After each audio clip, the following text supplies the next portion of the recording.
Welcome back to the sweatshop. Today, folks, we are going to be replacing rotors and pads. Let's get started. Step 1, gather confidence and willpower. Step 2, make sure that you have enough to last you the entire job. Step 3, remove this bolt here and this bolt here with this tool. The size is an 18 millimeter. I like to use a flex socket, just used to it. Once you get it loose, you can remove those guys.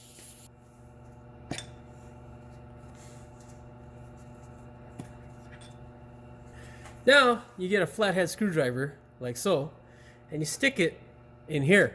What you're looking for is the rotor. There should be a hole or a vent hole there that you can get your screwdriver in, and you're going to pry away from the vehicle. Essentially, what you're trying to do is force some of that fluid that's in this piston and that piston back up into the reservoir, so you can pull the caliper off like this. Now, before you get it off, what you want to do, get a bungee cord so you can tie this thing up, because you do not want it to hang off of that brake cable. It's a bad idea, and it's an expensive one, especially if you ruin that cable. So don't do it. Now, you can see here there's a bit of an issue. What the issue is, there's a bit of uneven wear. That's because this pad here was a little bit stuck in place. So there you go. Wasn't moving as freely as it should have been. So you can remove the pads now, inspect them, check for uneven wear and all that sort of stuff, and that'll tell you what's going on with your brakes. Next step, remove the pad carrier, the 21 millimeter bolt. Employ the use of your gun or a brake bar. Okay.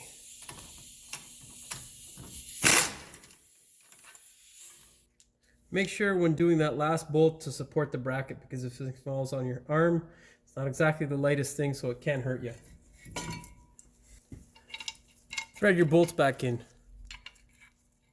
You don't want to kick these things and lose them, because it won't be fun trying to find a replacement. Once you got your pad carrier off, you can yank your rotor off. What you got to do now is basically clean this portion of the hub. And when you clean that portion of the hub, you're going to douse it in anti-seize. Don't forget, eye protection, lung protection, key to a successful life. Now,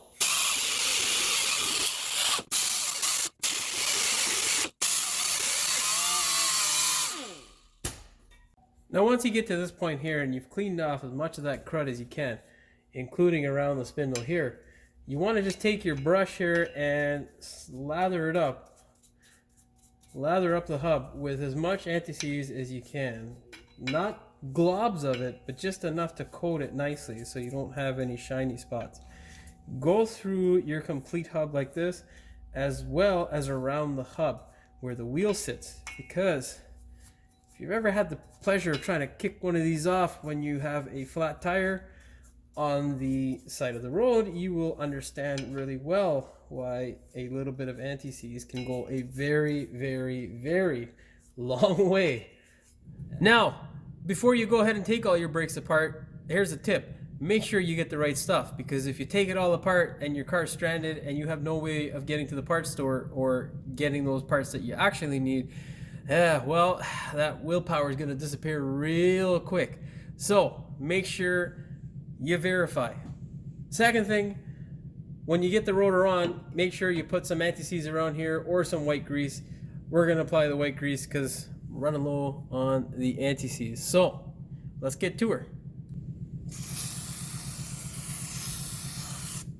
Be sure not to get it on the rotor surface here.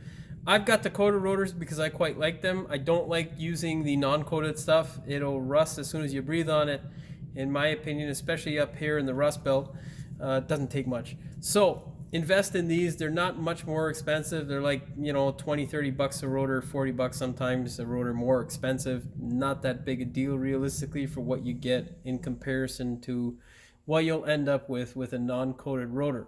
Next step here is getting your caliper carrier ready to receive those pads. Now, with your pad carrier, this big hunk of metal, what you're looking for is signs of damage to the boot. You want to make sure there's no tears or rips. And we were lucky here. The sliders came out fairly easy, okay? Because they were nice and greased up. So we're not going to have to do too much in the way of preparation inside of here. What we really have to do now is remove this clip here. You can do it with a flathead screwdriver. Now the key to success here with this pad carrier is getting rid of all that crud. Now I have a sandblaster, so that's what I'm going to use. It just makes life a lot easier. You don't have to though. You can use a grinder like this here. This will make your life a lot quicker and easier. Sandpaper works just as well as a file does as well as a file. You know, not rocket science. The goal is to get that rust off.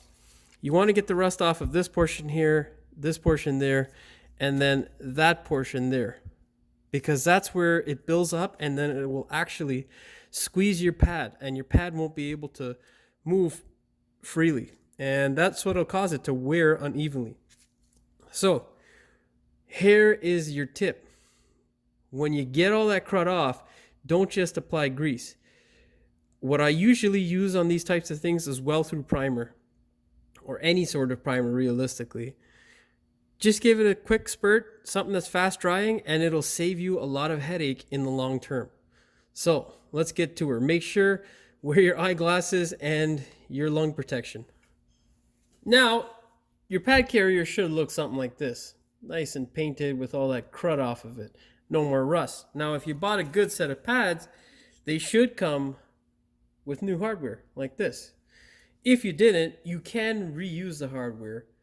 Not a big deal. Just clean it up. Now, you can see here, this side here is smaller than this side here.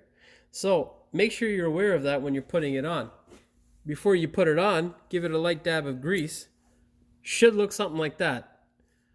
Just make sure you get all of it, and then you can put your clip on and then grease that as well. All you gotta do, line it up like so, and squeeze it on. Make sure you get it on there all the way, and then it's not binding up on anything. Then you get your grease out and lather it up. Just like that. You want to make sure that it's not so much that it's going to get all over your braking system, and it's not so little that it won't do anything. So, you know, not really rocket science, but, you know, something like this. Right? Now, next step is you're going to take the sliders that are like this, get all the old grease off of them, make sure they're nice and clean, and then you want to make it look like this. Lather it up with all new grease. Do the same to both of them, and then on your pad carrier bolts, anti-seize them. Just make sure they look nice and anti-seized. And then you're ready for reassembly. Now let's get that pad carrier on.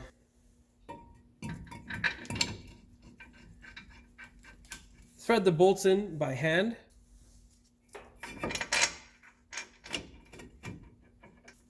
Might have to wrestle with the rotor a bit to make them line up better. Now, what I like to do, place the pads on first before you go ahead and zap it in. Now, once you get them in, get your gun.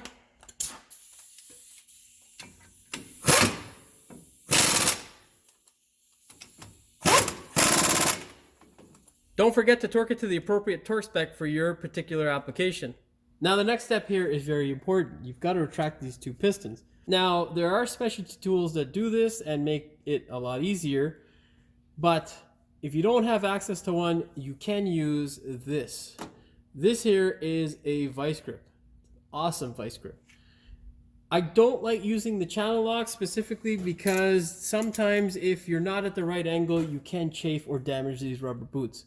With this, you don't really have much of a chance of that because it fits into the piston like so. And all you're gonna do is just slowly clamp it down. You know, now you want to go slowly with this. You don't want to go extra fast. Just patience is the key here. You're also, while you're squeezing it, looking for signs of the piston basically seizing up in the bore. If it is, it's not a good sign. That means you're going to have to spend quite a bit more money on a caliper, which is really going to suck. So keep going, and if it binds up at any point where you cannot get it to go in nice and smooth, well, you might be calling the parts store earlier than you like. Now we have something that is perfect here to show you. This here is what happens when it bubbles out, or when you push the piston in too fast. You get air and it forms this sort of bubble. Now, you don't want to leave it like that. It will bleed off eventually, but what you can do is very gently just push down on the rubber and it'll go back into the hole, to the bore. And that's that. You're now ready to put that caliper on. Of course, after you remove these C-clamps and disconnect that bungee cord. Now, disconnect the bungee cord. Once you get it out of the way, what you want to do is place the caliper over the pads, like so, gently. You shouldn't have to force this at all, okay? Before you go and cinch everything down, the key thing to look for is this hose here. You want to make sure that there is no sort of strain and it doesn't look odd. Basically, it shouldn't look any different from when you took it off. Now, once you're good with that, go ahead, line this guy up. Now, as you're lining it up, you're trying to hold these boots here in the proper alignment without crushing them, because then when you go to stick these guys through, you can tear them. So be careful of that. And if you have to move the pad or the caliper back and forth to get them in place properly, do that. Don't damage the boot or anything else for that matter. Go ahead with your second one. Now, here's an example. So just move it around like that until you can get it through nicely, you know, and there you go. Now all you got to do, folks, is thread it in. Make sure you torque everything to the appropriate torque spec, and you're good to go. Now you should look something like this when you're all done. You can see there's no strain on this brake hose here, and everything's nice and lubricated and back together. Just be sure to torque it to the correct torque spec for your particular application. Now with a lot of these vans, there's many different applications and torque specs and whatnot, so make sure you get the right one. All you got to do now is put your wheel back on and you're good to go. You can take it around for a test drive. Fortunately for us, we have to do the rear brakes. It's pretty much the same process. There are a few different tools that are involved in terms of the sizes for the guide pins as well as the caliper bracket bolts, but nothing's really out of the ordinary. It's pretty much the same process. Folks, if you like the video, please share, like, and subscribe. And don't forget to hit that notification bell so you don't miss any of our new videos. We will see you in the next one. Good luck out there. If you like the video, please give us a like, share, and a thumbs up. Wait, thumbs up is a like, fuck. If you liked the video and found it helpful, my intention is that by the end of this video, you will know how to do this job, but not want to, because you'll see how much pain I go through in completing this job. So, let's get to her, folks. Oh, yeah. In case you can't count, there are 8 lugs here. You know, just count them. Supposed to make this look easy, Jimmy. What the fuck?